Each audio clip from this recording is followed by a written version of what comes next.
Shall we start the session? Thank you so much, dear and respected friend. Thank you so much for your kind participation in today's GSDS Forum Weekly Dialogue. It is a great pleasure and indeed an honor to have available with us a distinguished speaker, respected chair, and all friend. I, Randhir Kumar Gautam, on behalf of Gandhini School of Democracy and Socialism, welcome respected chair of today's session, Professor Paramjit, former president, Indian Sociological Society, and a deep scholar, inspiring scholar for all of us. We welcome you, sir. We welcome respected speaker of today's session, Professor Santosh K. Singh, nurturer of sociology, and he is also nurturing School of Liberal Studies at Dr. B.R. Ambedkar University Delhi.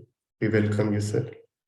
We can see so many respected friends, Professor Rajiv Gupta ji, Professor Biswajit ji, Professor Anand Kumar has also joined, Professor M.D. Chandarji, Professor Dev Sahayal, Aminiti Pradhan ji, and all friends co-present here.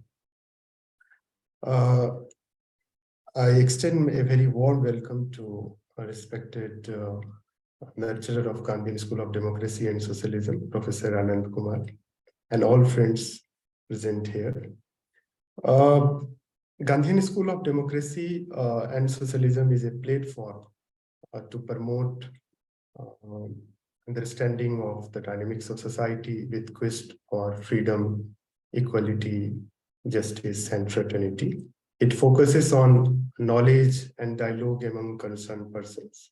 We invite people from different fields of life to share their knowledge and practice to make this world more democratic, justice-oriented, and sustainable. Let me also give a brief introduction to respected speaker of today's session. Professor Santosh K. Singh is currently a faculty of sociology and nurturing School of Liberal Studies at Dr. B.R. Ambedkar University Delhi. He's trained in Jawaharlal Nehru University. So he has a unique orientation, being a scholar of sociology and social reality. His fieldwork is in Punjab. So we have with us Professor Paramjit, who is a deep scholar of Punjab and very inspiring soul for all of us. We know his work on Dalit and social movement and social realities very well.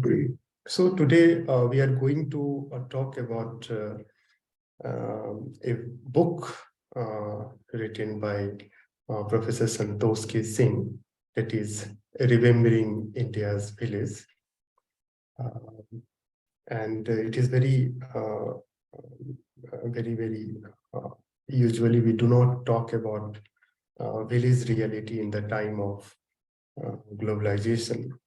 But as Gandhi said, God made the village and man made the city, and even we have seen at the time of crisis, people move towards village, and we have seen the migrant crisis. So village is a kind of unique reality. It is reflecting a kind of vast pronomic view of society and culture, particularly in context of Indian social reality. So we invite Professor Santosh K. Singh ji to give a kind of background of his book and his journey of writing of book. And then we'll have a kind of discussion, and we'll invite Professor Paramjit as a chair remark at the end of the session. So we request Professor Santosh K. Singh to initiate the discussion. I request to unmute. Yes. Yeah.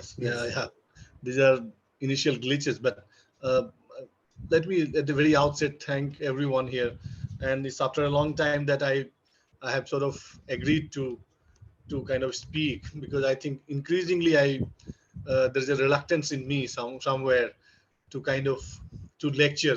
Frankly speaking, it's increasingly becoming difficult. Writing itself, as I wrote to you, in the morning today. So I'm here, and I'm really I'm really grateful for this opportunity that you have given to me. But before I start, my sort of formal, in sort of, so to say, speech or whatever. But the point is that this book was first done in 2021 by Akar, and then it was later on is being published by the Routledge in July now. So this is, I'm pretty excited about it. I actually love the idea that it is being done by international editions, are being done by the Routledge.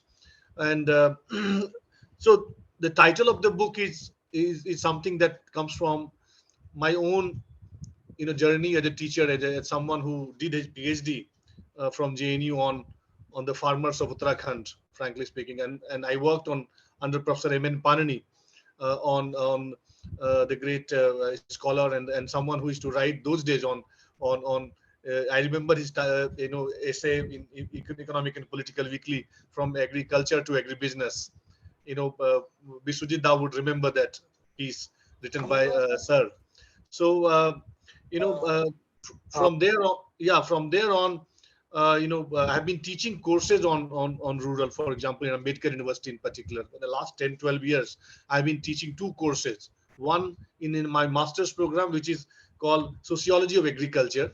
And the second, I teach in one MPhil program, which is called Understanding the Rural. So these are the two courses I taught. And even, the point is that I have been researching in Punjab on something else, on Dalit mobilization and Ravidasiya movement, etc. But I have been teaching courses on rural, and so this book is a tribute to that initial first romance with the idea of village. I mean, and then I see the trajectory, and I must share with you an anecdote. In at least in 10, 12 batches that we have taught in Ambedkar University MA program, master program, uh, this course is an elective course, but it has been widely appreciated, and large number of students from economics, political science, history, sociology, they took this, and so School of Development, etc., they took this course. And and it has been an interesting journey, because fieldwork was a compulsory component of that course. So we used to have that kind of understanding. The assessment used to have a substantial 30-40% of that. So when I say remembering India's villages, does it mean that I have forgotten that we have forgotten India's villages?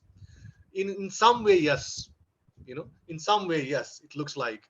If you look at the number of PhDs coming from JNU, D School of Economics, and even from university where I'm placed right now, at least a large number of PhDs are on various themes within sociology. They're very important, on gender, globalization, human rights, and and anything, all kinds of.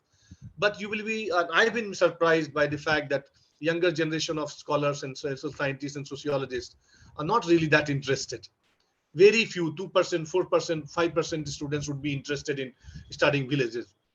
It is with this kind of understanding that I designed that course and deliberately called it Sociology of Agriculture. And of course there is a list of readings there, and all of us who have been old time practitioner of this discipline are aware that once upon a time socio village studies were the themes for in Indian sociology. In fact, name any sociologist, the mainstream sociologists or the top sociologists of India, they all used to be, even continue to be known by their villages. Can I ask the same question to our generation, or even generation before me? Rampura village, or Samirpat, or there are villages which were associated with the names of these founders of Indian sociology. Andre Bete, M.N. Srinivas, and name any one of them, S.C. Dubey. Their villages, name of the villages, even the pseudonyms, but they were associated with. Such was the dominance, not dominance. Such was the sort of popularity of the idea of doing village studies. Right. So when I'm writing in 2023 and trying to come up with a volume, edited volume, it has. Let me just give you a bit of introduction about that part. It's a collection of essays where there are interesting takes on the ideological understanding about villages by Gandhi, Nehru, Tagore, Ambedkar, and there are essays on the impact of transnational companies, on seed companies, on the idea of agriculture. There are essays on the caste dynamics in villages. So similarly, there are these essays. This book is a collection of those essays. But what is more important is for us to understand, and why did I say remembering India's village, is back that it looks like uh, almost as if we have forgotten that the great tradition of, so to say, the idea studying villages. Why did this happen? Why this sudden disappearance of villages from from university spaces, from the research spaces? Why did this happen? The fact that still India is a country of villages, for example, almost 65% of people still live in villages, right? What happened? How much India had changed that we have completely forgotten. No films are made on villages of India. Very rarely we come across any film which is made on. And then if you early, days in the 50s, for example, there were these village studies were happening, and there were these great cinema films were being made. Of course, the popular Hindi cinema, I will not call them Bollywood, but there were these great films in Do Bigha Jameen, and there were Naya Daur, there were these Manoj Kumar's films. Many of those films were being made on India's villages. Of course, it is very interesting for us to see that there was this moral construction of the idea of village, for example, in the beginning. Gandhi was very, very sort of enamored by this idea of little republic sense about the idea of village, that there was certain moral context about the idea of village, right? And they said, therefore, Gandhi looked at, and even Tagore to a great extent was very enamored initially by the idea of the pristine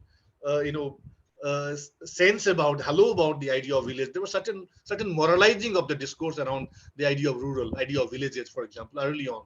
As we all know, that there was certain kind of exoticization and romantic view about the idea of India. And it is interesting, around the same time, of course, as we moved from the book view to the field view, for example, that we realize that not really, it is not the same thing. It is not that little republic at Metcalfe tried to present to us. In fact, and the organizer of this talk, he had initially created a poster which was different from what we have just now. That had a beautiful poster, that had a beautiful calendar, and that calendar had very interesting, imagination about the rural. That was very close to that. That reminded me of the early days when there used to be those calendars, remember, and they used to have those bullock cart, and there used to be the chirping birds, and there were trees around and greenery around. The idea of village was very close. That poster, when I saw, I was very, very eager to kind of talk about that poster itself. The visual tell us how the idea of village has been initially looked at, for example. But as more and more field studies happened, as we know, there were more real sense of the rural emerged amidst us. However, this tradition of doing village studies, for example, disappeared. Yes, thank you very much. Just look at this picture, and even I don't remember. I have some sense of, yes, this picture is what to my right. This, if you look at this picture, this comes like the Metcalfian little republic sense about the idea of the village. And it looks like this. Tagore will be very happy, smiling, and feel very happy coming here from the urban setting. So rural was imagined in a particular way, that's for sure, and that continued for a long time. But as I said, that and the situation and the large number of field studies started happening, the caste and other things, a whole lot of literature came, which started talking about the land relationships, and then in between this green revolution thing happened in Punjab, and therefore huge amount of literature appeared, and that was a major sort of event, I would call, in history of India's agriculture. And I believe that agriculture is very central. Whichever way you look at the idea of rural, maybe everything had changed, but agrarian economic dynamic dimension of the rural is very, very central to the idea of rural. We hear about urban, peri-urban, and we hear about some kind of garden plantation and some kind of urban agriculture, etc. But it is still a marginal idea. The rural still has a very strong component of the agrarian or the agriculture, for example, despite that. So my sort of concern is that gradually we see 90s onwards, there's a this whole tradition just disappeared, from JNU and everywhere, all other universities. I keep talking to my friends in various universities, and they say the similar picture. Not many young scholars are interested in studying Indian rural India, as if everything has become metropolitan, everything is about mall culture, everything has become very, very globalized, etc., etc. And the global, and of course, many thinkers, many scholars in between were saying that, rural is disappearing, villages are disappearing, what will happen to the villages, gradually everything will become urban, or etc., etc., right? And there was an imagination which probably believed. But I think, what my counterpoint is that I have written in that introduction that I wrote in that in this volume called Remembering India's Villages, and I argue that there is a problem in the manner in which we talk about changes in rural. For example, when rural changes, we think it is disappearing. When urban changes, we call it reconstitution. This is very interesting to me, actually. I find it very interesting. The moment we, because of the fact we still understand rural in terms of unchanging, static, given, there, part of our nostalgia perhaps. So the moment you talk about changes in rural, this is not appreciated much. Some 5-6 years back, I remember there was this data came, consumption data, and it said that rural has outpaced the urban. And I remember there were very, very interesting questions came. Oh, really? Is rural consuming more than the urban? So I posed this question: What is it that's so surprising to you? Why do you think the rural is only some kind of consumption is part of the urban basket, basically? So we understand middle class and all of these as a consumer, market, consumer, etc. These vocabulary and terminology come very, very automatically when we talk about urban, but not necessarily about the rural. So I think there was certain kind of moral, uh, awkwardness about this data when it came. And I wrote one piece early on the PW called "Deploying the Rural." You will not find the bullock carts, If I go to my village and I find, I think I just have no idea about it. There are tractors everywhere now. So mechanization, etc., etc. I don't want to go. The point is that there has been a total disappearance of this great tradition of studying villages. Even though even now, 2023, almost about 65-70% of people of India still live in villages. It is true that rural-urban distances have sort of shortened in the terms of, because of massive infrastructure growth. People can live in Meerut and come to Delhi, work, and they go back. That is happening. And cash economy has increased, and there are massive, sort of infiltration of mass media and technology, and all of this has flattened the world. The distinction that we used to make between rural and urban, I think most of these will not be sustainable even in now, for example, except probably our agrarian, in terms of the dynamics, land, etc. Those distinctions will be joint family, nuclear family. This is A, this is B, and the contrast that we made about as if rural is the, typically the that Manoj Kumar film, the protagonist or the hero will be from rural India, but the villain would be somebody urban. Prem Chopra will be the urban, the Puran, the great mother, that film that was made, Upkar, for example. So it is interesting for me why this disappeared, what has happened. And therefore this course And the interest of the students in this course has given me enough sort of hope, and I've continued with this course, which this year also we are sort of continuing with this course. So my one question is this: what has changed in our India, despite the fact that still about 65-70% people live in the villages, that there is a total disappearance of almost the village studies, for example, or interest in the rural among the young generation. Paramjit sir, in my class, when I start this course, I asked these students, most of them from LSR, Miranda House, and this, that. So I asked them, knowing their title, for example, I taught in Uttarakhand, as you know, beginning. So if I see, I remember this name in the batch. So I said, "What's your name?" And this girl said, "I'm from Manral." So I said, "Oh, you're from Uttarakhand?" She said, "No, no, no. My father was from Uttarakhand. Actually, I'm not. I'm from Delhi. I studied there." There was a clear message to me. No, no, no, no. I'm not from Uttarakhand. My father was. And his father sounded to me as a part of some ancient civilization, frankly speaking. So village is basically ancient. Chhattisgarh, no student in my class want to associate with Chhattisgarh or Jharkhand or Uttarakhand. What is this? So I told them, and it is a clear, and I understand it. So I interrogated further. So I said, "Oh, so you are basically from Kumaon?" So yeah, my grandfather were there, from my grandmother was there, so agriculture, village, etc. are basically part of the ancient world. I'm not, nothing to do with that, frankly speaking. So the new world has emerged in front of us in metropolitan India, where we think village is some distant land, which where ancient people or forefathers lived, and we don't have much to do. I mean, this is where I think that surprises me about that this tendency to disown the village, disown the identity about being a villager, for example, is something which makes me wonder what happened, what did we do, why did this great tradition of from then, when a scholar or every scholar or anthropologist or sociologist worth naming were also known by their village name, from then to now, where you see the complete, I can tell you currently no interest in villages study. Only some time when I get somebody talking marginally, or I will tell them, why don't you study that, why don't you go, you have to prepare a student for that. So these are some of the questions that probably should be actually be discussed amongst us, for example.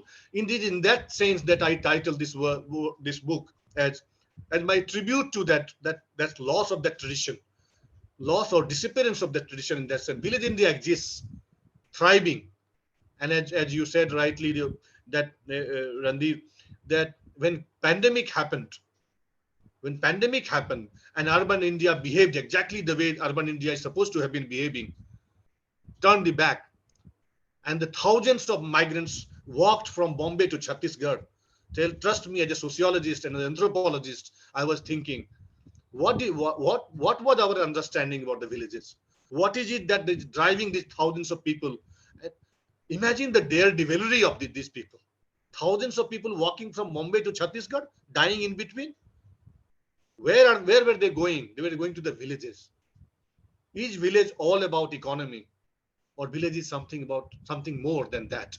For example, right? Economy is important, of course. Nobody will say that economy of any place is important.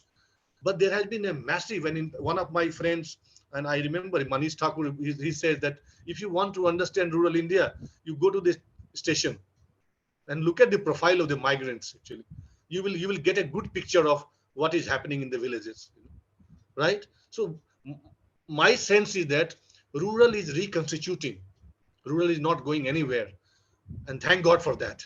And I'm very, very aware and conscious that I'm not trying to exoticize or romanticize. I'm only trying to be real with the rural. For example, rural is changing massively. Have we heard about anything on in terms of what has been the impact of technology, for example, in rural India? For example, mobile technology. What has mobile technology done to the idea of village, for example, in terms of connecting villages with the urban and all of this opportunity, job, etc., etc.? It's massive infrastructure that has happened in the last 10, 20 years, connecting the rural urban. How much impact this has done? Of course, so far, classically we have been focusing on those discussions about mode of production debates, etc. We have heard about all of this, right? But this is a new India. This is a India where I'm sorry, there is a huge young aspirational sort of segment of people are there, and they are trying to kind of make sense of that rural. It is for us now here to kind of try and imagine or understand the reality of the idea of rural, for example, in real terms. Of course, there are these very important. I'm not suggesting at all anywhere that Ambedkar's concern and the counter question to Gandhi was off the mark. No, in fact, it was very, very correct, right? Ambedkar had his vision because and he, as you know, all of us know how Ambedkar imagined and deflated the Gandhian notion of the idea of India, for example. His idea of India was that the and I remember when he, after he resigned from his law ministers, and he went to Punjab and he told people to leave the villages, come to urban areas, because that is where the emancipation lies. That is where you will get to kind of leave the villages, because there is nothing in the villages except the inequality and exploitation and all that. That's Ambedkar's vision of order. Of course, Gandhi imagined it differently, as you know that. But for a long time, this Gandhian view, understanding about the idea of India prevailed to large extent. And of course, anthropologists and sociologists had a very different. S.C. Dubey, for example, studied community development program and all this planning idea of a planning commission, etc. All of this came together. But then then 90s onwards, we see there's a total shift from all of this. The themes in sociology and anthropology have just sidestepped the idea of village, as if it doesn't hold any meaning to us. There's certain kind of orphanness about the idea of rural, for example, the theme as such, and that sort of bothers me. And even though I have not published much on the rural context, in the rural context of this book, that comes as a teacher, as a tribute to that great tradition of village studies. So in that sense, I'm trying to remember the idea of village, remembering the idea of India, idea of village, for example. And the last few things that I would like to say, that therefore I think university scholars, teachers, friends, practitioners everywhere, I think it's very important for us. India still remains largely rural, largely village in every sense of the term, and the people live there.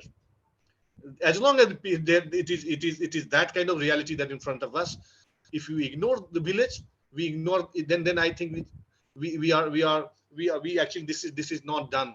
And therefore this is my tribute, and this is my sort of question. Many questions are to myself and to my colleagues that I would like to kind of share, that rural India has changed in many ways, and we need to look at rural India in more real terms, okay, in terms of. And that is why those theorists who argued that these India's villages are disappearing, so they are all that is totally doesn't kind of hold any truth or any factual this thing. We in during the pandemic, it exposed this idea very in a big way.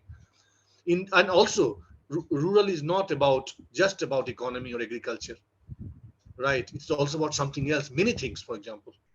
So many of these early classical concepts and themes that we must engage with, I think Indian villages need to be reimagined, and all of us need to go there to kind of see what is happening there in many ways. Technology could be one entry point, mobile technology, etc., and how in many ways how land relations are changing. I hear a lot of things about who is buying land and who is selling land in the villages of India. Land remains important, and as the big bypass and highways are passing here and there, a lot of things are happening in those areas. I think it's important for us in that sense to remember our villages once again through some real good. Of course, re-studies happen in between, Biswajit, as you know, that to studying those villages which Andhra Bete studied or Srinivas studied, which is great, and I'm all for all that. But I think it's also important for us in every discipline department to kind of revive that idea about that villages, and idea about studying villages afresh in real terms, right? So these are the things which I wanted to kind of share with you, and I hope that in the discussion that will follow, I will have some more questions and some answers, which I'm really looking up to. Thank you very much. Thank you so much, Professor Santosh, as usual. Very interesting and very insightful presentation, I would say. Professor uh, Jayant Tomarji is not with us because of some technical glitch. Yes, Professor Paramjit, just would you like to make some point? And then we'll have some question answers. Because Paramjit just sir has also written a deep article on Gandhi, Ambedkar, and Indian village. Yes, yes, yes, yes. We are all aware of. Yeah, please. So, sir. Uh, you know, since you are familiar with that, uh, I think in the way Gandhi understood village was largely misunderstood by others. Uh, and the way Ambedkar thought about village largely misunderstood by his fellow members of the Constituent Assembly. This is something very interesting which has historically happened.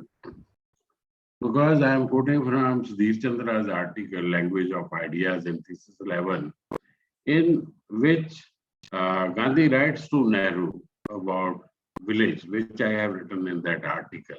There, Gandhi tells Nehru, after Nehru, demolishes the very notion of village, that the kind of village I am thinking is the village of my imagination. So that way.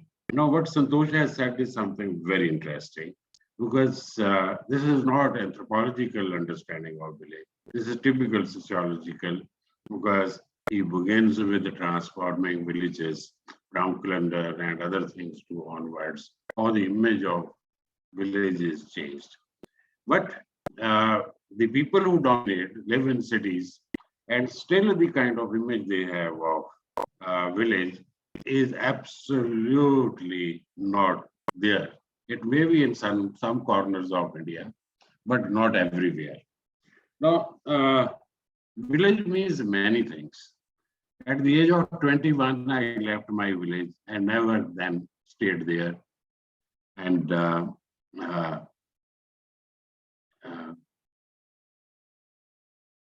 so what happened that after many years, there was Vice Chancellor of Punjabi University, Patiala, Professor Pawar, Joginder Pawar. He met me in some function, and I asked him, your village is so and so? He said, yes, but we do not live there. We are living in some other village. Then he asked me, what is your village? I told him that I belong to your neighboring village, so and so. He says, but that was a Muslim village before partition. Which is your village? Original native village, which means your family, your parents came from Pakistani Punjab. I said, yes, this is my original village. But this is not the only one. My surname, in the case of my surname, there are 3 castes, because I don't want to talk about my caste or other things, but there are 3 castes in Punjab. And the people who are judged are more in number in another caste to which I do not belong. So whenever I would go anywhere in Punjab, and the moment they would say judge, they would always assume that I belong to this caste. And I would say that I not belong to that caste. They would say he is hiding his caste, because that caste was OBC caste. Finally, in Chandigarh University, Punjab University, my village fellow Ronki Ram came to my rescue, in the sense that he told that he doesn't belong to that caste because he belongs to my village. I know what is his caste. So this is one thing. That village, even if we talk about nostalgia or we talk about what we call identity, is something which is very important. I have seen village changing from my younger age to green revolution, to international migration and transforming. If people say that the village, particularly in Punjab, are the same, I always say that go to Phagwada and just make a circle making it the center, and from there you have a circle of 20 kilometers. Find out a village of your imagination, which you have in the case of others. So what happens is that village has tremendously changed. And there is no denying the fact that everywhere in India, village has not changed it. Changed the way it has changed in some areas. And it, that is something natural because India has been undergoing unequal development, where some areas are, what we call it, more developed, some are less developed. This is one. Another thing about village, which I have seen, and with the exception of Professor Ramakrishnan Mukherjee, most of the works on villages are anthropological construction of village. That is the only work which is of a sociological nature. It is something fantastic. And one thing is that the moment we talk about village, we must not talk about a village. It must assume cluster of village, which he does. He takes 6 villages and then he tries to understand the interconnections. Otherwise, we would say that yes, village was connected with the state, but nobody showed it. What surprised me most about village was that a particular village will have landowners and other people, but the landowners would always belong to the same gotra. And then you will have surrounding villages which may have the same gotra. Now, ultimately, once you discover that there is only one particular village, which is the regional village, from there, they have come out and settled other ways at other places by replicating the nature of division of labor, which was existing in their native village. This is what Marx talks about Indian village. And that is true, it can be proved empirically. And for example, in Punjab, if you find Tillo, and most of the villages, 5-6 villages are would be Tillo, and you will find what is the original village. So villages have been replicating and expanding and making a cluster of the same gotra, same clan, you can say, with common ancestor, where they were doing. So this is something which is happening. Now then, this is one point which I am saying that understanding village would also mean understanding other. There is another very interesting thing. This is more pronounced in Uttar Pradesh, in Bihar and other places. Though it is less pronounced in Punjab, but the same trend is everywhere in the country, that the people who get educated and the people who get jobs in the urban centers, they leave village. And then also they try to hide that this is they are from village. They try to be urban, show that they are, excuse me, there are some people that perhaps they want to have that kind of identity that they were always urban, pretend to be urban. When there was a time when people were proud to be from village. But that kind of thing has not happening. So the moment we talk about village, Santosh has rightly covered large amount of area. But at the same time, we must accept that even the villages are changing and they are not changing evenly. Finally, I would just comment one. That is John Berger's documentary, Big Earth. Big Earth is a documentary where John Berger spent 5 years in France, and it's a beautiful documentary. He also interviews Theodore Shannon, and he says that the peasants are the most sturdy class. Nobody could destroy them, but there is something which is going to destroy them. And then he talks about technology. Berger talks about technology. The moment technology came in India, the moment commercial crops came in India, and indebtedness increased, the connection with outside world increased, but at the same time, these peasants started getting expropriated from the land which they had been cultivating for centuries. So if we have to see in terms of the future, I think the very green revolution which transformed the village has also signed the death warrant of village. But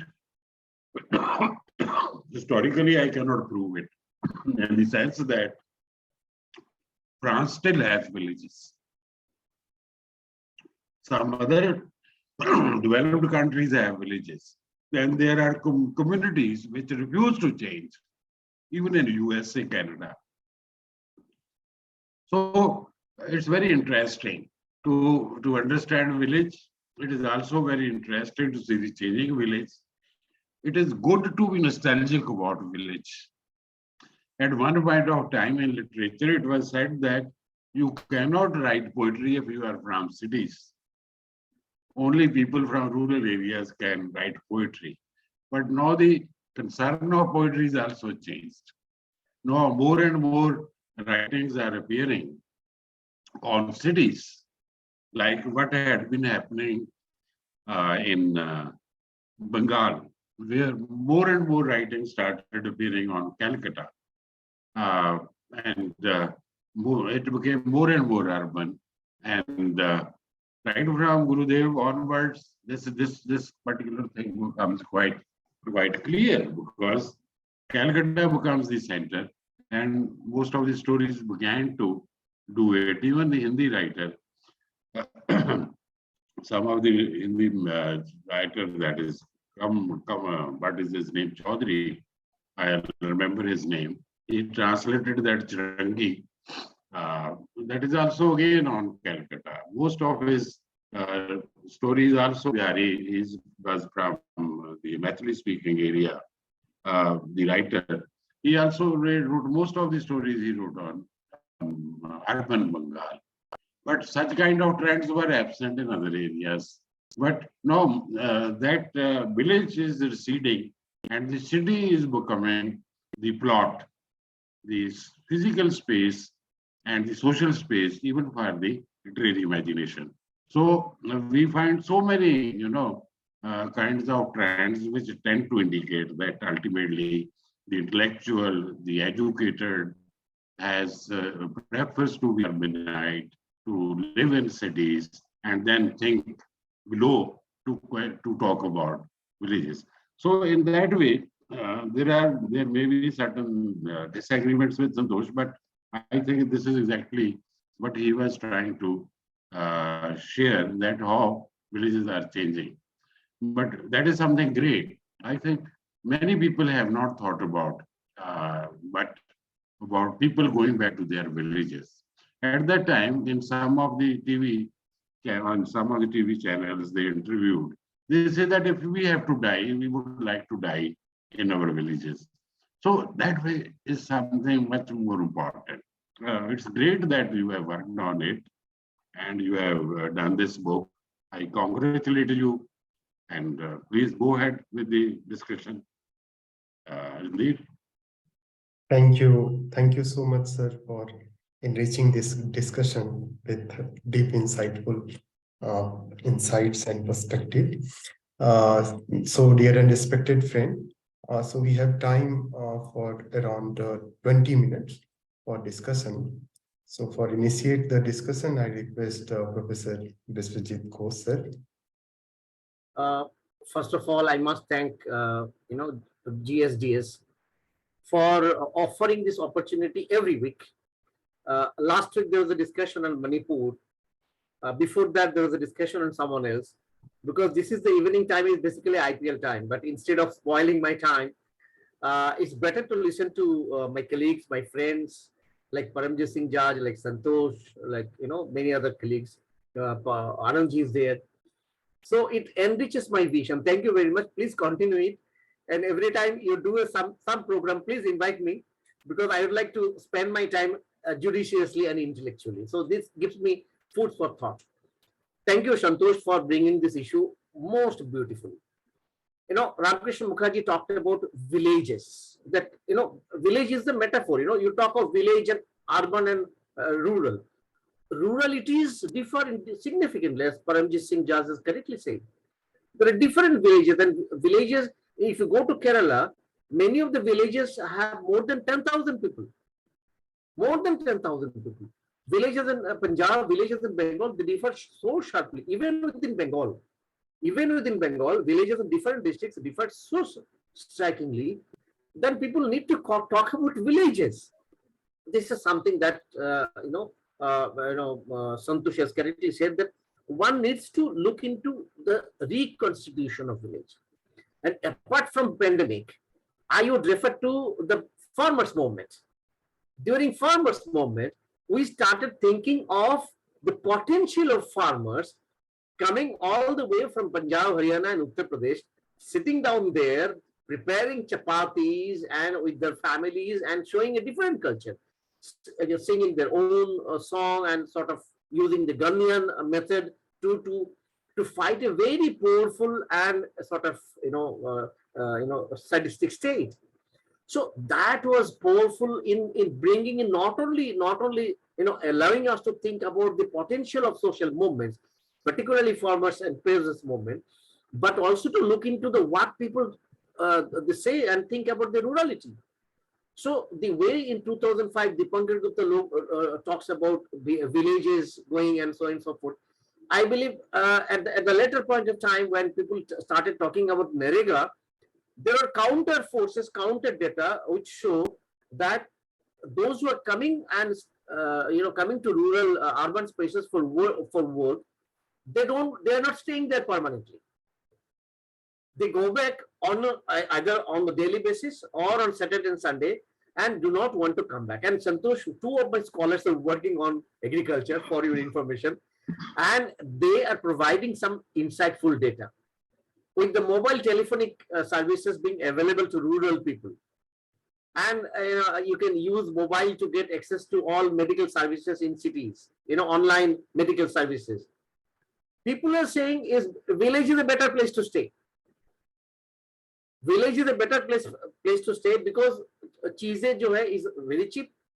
Agricultural goods are very cheap, and environment is very good, right? So there are many advantages that people are drawing out of this of the high roads being available close to the village, and mobile telephony and other facilities being available to the village. So a time would come when a sort of conversion from city to village would begin, as it happened in all of Europe. People started leaving the cities, congested areas, and started living in rural areas because it provides much more peace. After a hectic day, you go to a rural space and live there. So this is something unique that we need to talk about technology. We need to talk about rural labor, and one of my scholars is working on female agricultural laborers. The other is working on the impact of technology, what is happening with the big harvesting machine coming in and the kind of relationship that is doing. So rural is on change. And Santosh, thank you very much for bringing in and enlightening, sort of opening our notion, because we have been teaching courses like rural sociology, urban sociology. I believe we need to teach a course called Sociology of Space. Going beyond this division of rural and urban, we need to introduce certain courses like Sociology of Space, because spaces differ from area to area, place to place, and they have their beauties. Thank you very much, both Gandhian Institute and to Santosh and Paramjit Singh Judge, all of my friends, for making this possible and making me a part of this intellectual discourse and allowing me to pass my evening with some intellectual activity. Thank you very much. Thank you, sir, for your kind participation. Now, Professor Rajiv Gupta ji.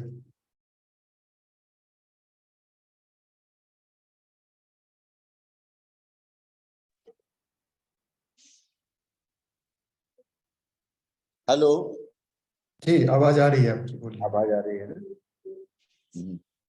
In fact, I was listening Professor Santosh in a very interesting way. Definitely, Professor Ghosh and Professor Paramjit ji have talked about the dynamics which is taking place in the structure of the villages on the basis of several scholars who have conducted a study.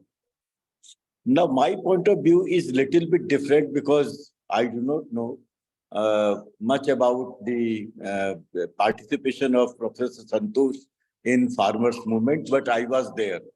And villagers or the agriculturists from different parts of country, they were actively participating with the cultural heterogeneity, with the style of presentation, different kind of folk cultures, different kind of local traditions, etc., etc.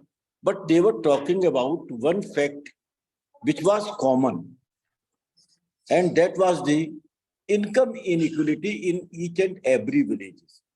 I think this particular part of political economy, which constitutes the economic inequality of deeper kind in the village structure, should be examined thoroughly. In fact, when we were conducting one important survey in Rajasthan with the team of Madras Swaminathan and Vikas Rahul, under the supervision of Institute of Agrarian Studies, we were talking about the deep-rooted income inequality, the crop patterns, and the impact on the culture of the villagers based upon the groundwater irrigation and the canal-based irrigations. And they were contributing a lot. As far as the income inequalities were concerned, those income inequalities were also motivating or were strengthening caste hierarchies, the patriarchy, and some kind of domestic disputes, including the intra-villages violence.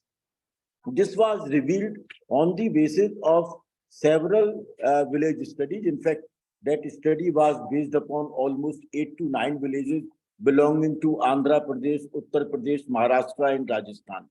I think that part, I've also gone through studies conducted by Professor Ramkrishna Mukherjee, B.R. Chauhan, S.C. Dubey, M.N. Srinivas. They have talked about a lot regarding this kind of structure.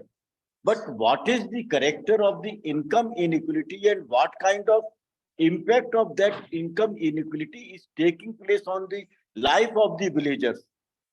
That is marginally touched upon or that is missing. I think if we do not conduct this kind of narrative, this kind of study, probably the deep-rootedness of the village life of Indian people cannot be understood. But I am grateful to Professor Santosh that he has touched upon all these dimensions and have given a new direction regarding the understanding of the village life of Indian people. Thank you.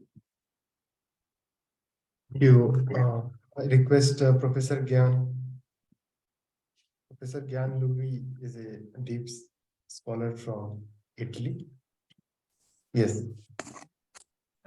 Thank you very much. It was really very interesting. I must admit I ignored the problem of the villages. Therefore, I could learn very much from the brilliant exposition and the different interventions. And I am now searching for materials about the problem because I would like to know more and more, much more on the argument. I will inform myself more in order to be able also to make questions, to ask questions in the future. I thank you very much. It was really very, very interesting and informative. Thank you. Thank you very much. Thank you. Miniti Pradhanji. Hello, am I audible? Yes. Yes. Thank you. Good evening, everyone. I must first thank all the speakers and discussants for enriching me with this subject. So there were many points which I will take it as a thought-provoking for me. When Sir was telling the tendency to disown the villages, probably it lies in our psychological state. When you get stereotyped in a particular situation, probably people tend to disown their route, and it goes on until you prove yourself worthy. So that is my small observation. And one more thing, one query actually, the villages are actually known for their beauty of simplicity and peace. But what is happening, it has been observed, this politics has penetrated deep into the village life, and it has done more damage to the village people than the city people. If I am mistaken, please correct me if I am wrong. What can be done to retain the sanctity of the village? Thank you. Thank you for the opportunity. Thank you. I request any other friend. Yes, Rakesh Raiji, please. Good evening, sir. Good evening, all the participants. My simple question to our distinguished guests. In the state of Uttar Pradesh, especially in eastern part of UP, especially in Gazipur, Balia and Mau, we are facing problem of groundwater depletion. And it affects the life of common people. Government talk about political and economic participation, but still there is no such mechanism to resolve this issue. In last 50 years, we use pesticide, insecticide to increase production and agriculture productivity. My question is, what is mechanism to resolve this issue in this part of India? Thank you.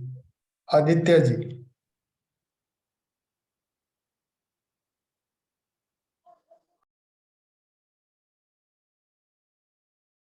Yes. Hello, am I audible? Yes, you are audible. Yeah, I just wanted to give an input on the point raised by Ghosh sir that I'm also presently working in Uttarakhand. I am working in a college. I've also seen that in different parts of Uttarakhand, because of the topography and the mountainous location, it actually gives a good ground for a holistic living, and people who are actually facing the consequences of modernity is in the big cities, like where the urbanization is on a high, and particularly from Delhi, they are moving to this part of the state, different parts of the state. And I think eventually with the rapid increase in urbanization process, people will voluntary or involuntary will be facing a position where they might end up going to the villages, particularly the mountainous villages in different parts of India. So this is just an input on an observation on the whole discussion. Yes. I request Professor Santosh K to help us this queries. Thank you very much, everyone. As I said, that I don't have solutions, but I have a good sense about the problem. You see, that is the way it is. These are all problems that we share now. Environmental concerns, climate change, the market orientation, urbanization.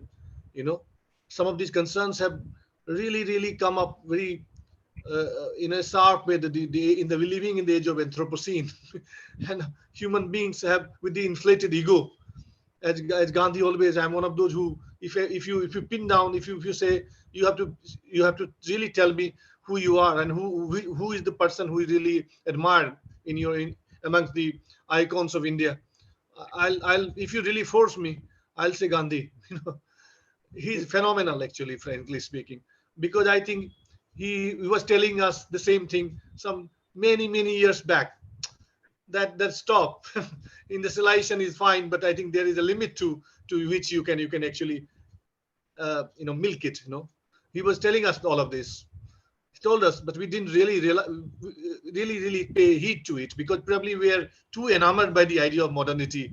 And modernity anyway claim that they have solution for everything. You see, a new world will emerge where everything will be fine, everything will have a fantastic, everything will be modern. A melting pot idea, Bisujita. The world will look, in every sense, will look similar. Nothing of these happened, actually. None of these actually happened. This is a very interesting time that we are living in. So, it's not just the wells in Gazipur and the place.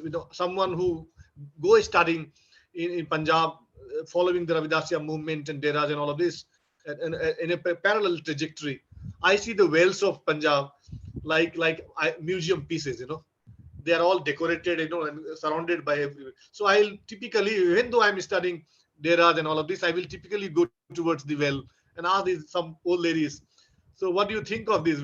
I feel so nostalgic some 50 years back. Remember, I'm talking about Punjab, land of 5 rivers, fellow friends. 5 rivers, no water.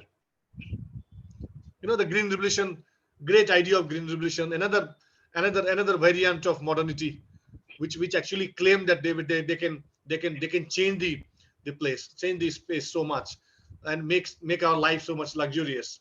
Here it is, we are many of us are talking about returning to the villages because of better environment, better air conditions, quality of air, etc.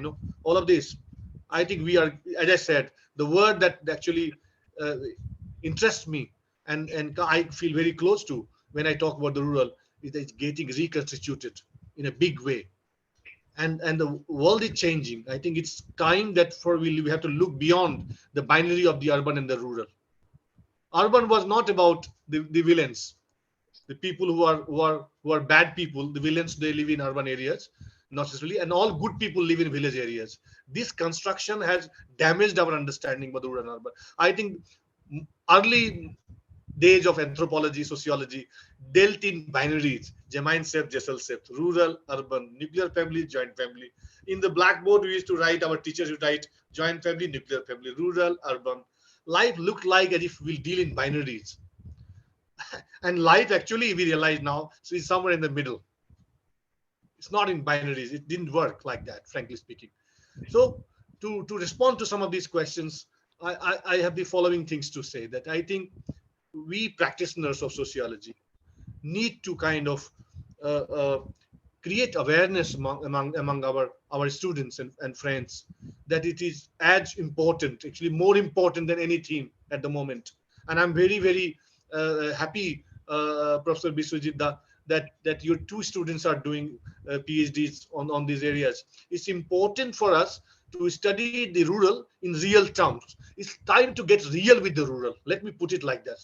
Let's get real with the rural.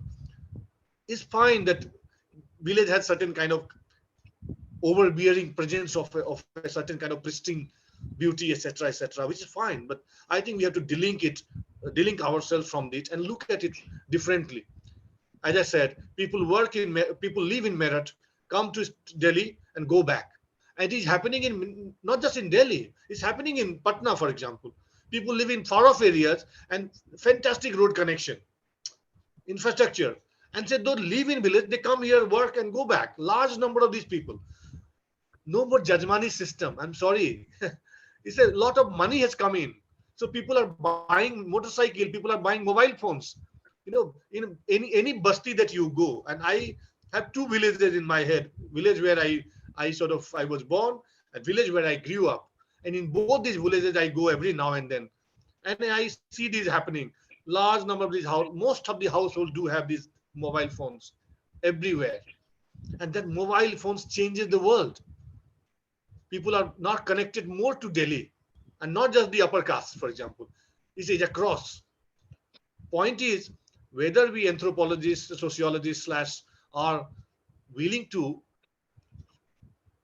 look at idea of rural as changing world. The world can change there. There can be consumers living there. Yes, they also consume. So you don't be surprised when your data says, data says, rural has outpaced urban consumption. Please hold on. don't get carried away by your imagination of the calendar art, where everything's fine. Pani bhar rahe log, guy, bovine beauty, etc., etc. No, it's fine. Well, rural has changed. You will not find. Last thing, as I said, in this course that I teach in Ambedkar University called Sociology of Agriculture, and I go for field work every time with my students. So the moment we start moving towards Haryana or Punjab, students will keep ask me, sir, where is the rural?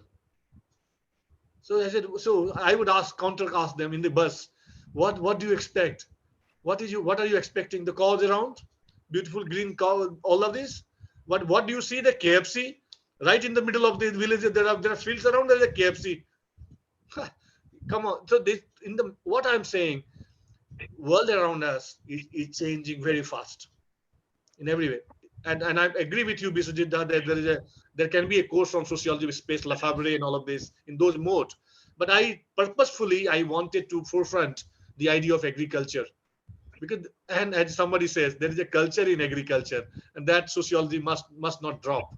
That's our primary occupation, So agriculture, and that is one last bit I would say, that the moment you say agriculture, people will say, oh, it's the economics work. Economists work on the agriculture. What is sociology doing with this? And that is where we gave up. So if the agriculture is about economics, what the village studies, what was happening there? Sociologists has a great tradition of the villages, and many of them, it surprises me, all of them studied 6 villages. I was in that conference where Professor Yogendra Singh, our teacher, was talking about 6 villages. Jyotika studied 6 villages. KL Sharma studied 6 villages. I was curious, and I remember, Biswajit, you were there in JNU. I asked, what is this 6 about? 6? Why 6 villages? Probably the idea is such a beautiful thing for me, 6 means there was a tradition being, basically they wanted to capture the diversity of villages. Of course, there cannot be the village. There can be no there in India, and for example, as I understand, it's all about multi-layered diversity, very nuanced kind of understanding. What works in Uttarakhand doesn't work in Punjab. What works in Punjab doesn't work in Gazipur. The point is, rural changing everywhere. That's the one constant.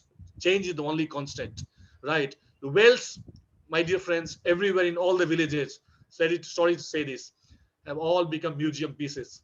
It's a caution, it's a warning sign to all of us that we need to. Urban doesn't have, urban will just betray you. The moment you need it, urban will look other side. We saw in the pandemic. Middle class behaved exactly that. They were too busy with their face mask and all of this. Thousands marched, nothing happened. Yes, they were all marched toward the rural. Therefore, if that happens, rural has to be robust and sturdy, right? As much as urban. I'm like Gandhi had said. Gandhi was not against the rich people. Was he? Never. And he was the only one I realized was above the idea of binaries, rich, poor, rural, urban. Of course, Gandhi had a take on Hindu Swaraj. He wanted to caution you that hold on. And of course, his very typical picture of Gandhi is someone who is he's showing his watch very prominently. If watch is the metaphor of a modernization, Gandhi was not against modernity as such, but Gandhi was only telling you, basically warning you about the limits of science.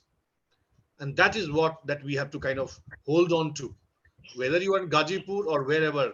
My last bit, wherever you are, especially in metropolitan, say that you are from Bihar, you are from Uttarakhand, you are from Jharkhand, you are from Chhattisgarh, and you name your village.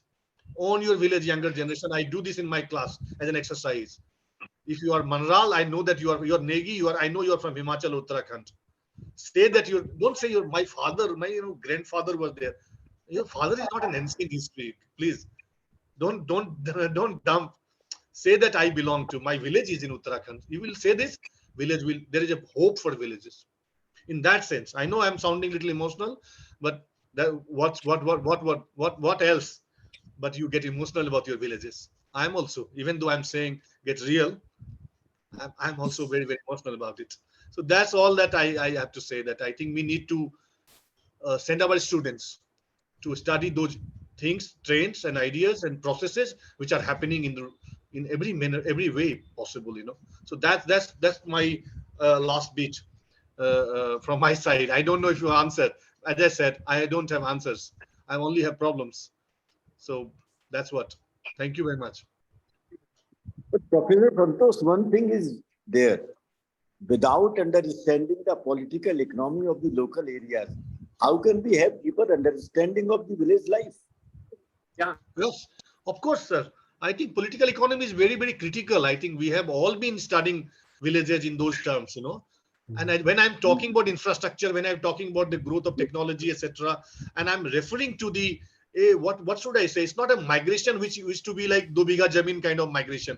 People, you remember that film Do Bigha Jamin, which I start this typical Balraj Sahni. Do Bigha Jamin essentially makes you leave your village and go to Kolkata. That film about a beautiful film made, and now you don't necessarily have to be uprooted to actually create that. So there is a change in the kind of political economy and the infrastructure, etc. So I'm very, very aware about the political economy part of the studying of the villages. That's very important to me. And that political economy angle is, of course, nobody can deny that, of course. But I'm saying, how do we create interest in the villages so that younger generation of students must come? It's not that the mall culture and the globalization and all these themes are important themes. I know Biswajit Da has worked on globalization, so he should not feel bad. I'm not saying that globalization is not. We have to study villages of India. After all, without understanding the transnational seed companies, Monsanto, for example, and DuPont, how would you understand Punjab? Right. You will not be able to understand Punjab unless until you understand what happened to the great idea of commercialization of agriculture. It started with Green Revolution, for example. Right. Green Revolution again was a transnational global forces, Ford Foundation, etc. initiated canal economy of Punjab, everything we are all aware.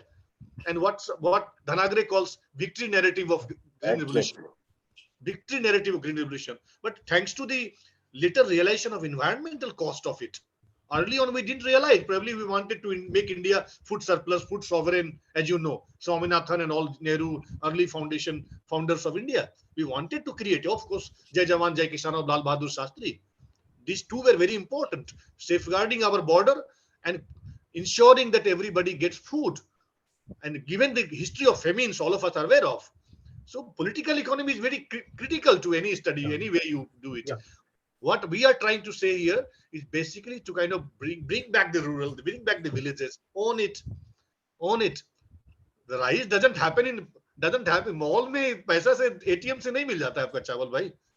आप एक generation आपके सामने जिसको बताना पड़ेगा कि चावल यहाँ से नहीं आता है, वो ATM की तरफ नहीं मिलता है, वो पतंजलि वाले बक्से में नहीं मिलता है वो आपको.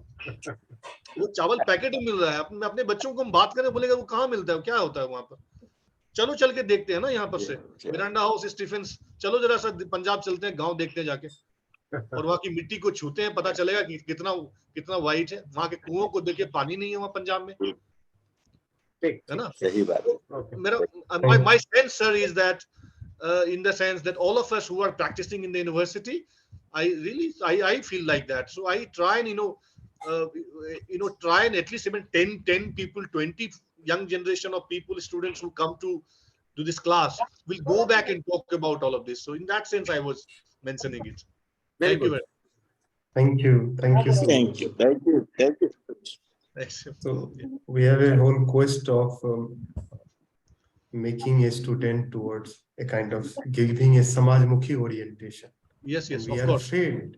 We are failed because we are teaching them market reality, market obsession, भोग और विलासता की सारी चीजें बताते हुए, और भय और वासना के साथ जो बाजार बन रहा है, उस बाजार के खोज में हम लोग सब लगे हुए.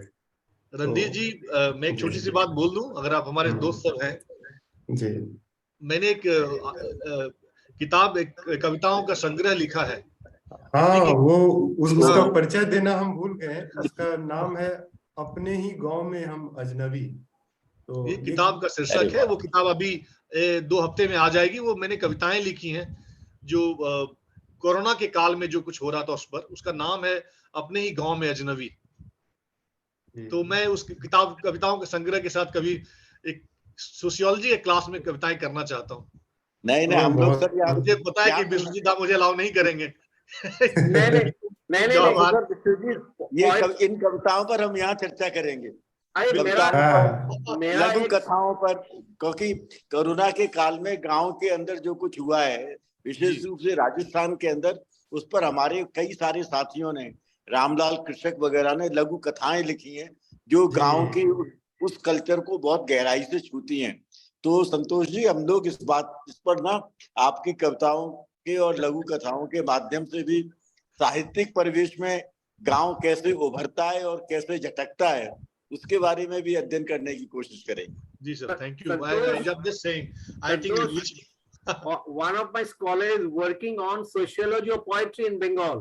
Fantastic, Oh, sir. बहुत Wonderful बढ़िया। to hear that. Yeah, thank Discussant you. बना He, जाओ। he has taken 6 poets. Oh. Their origin, some of them are from Kolkata, some of them is a tribal.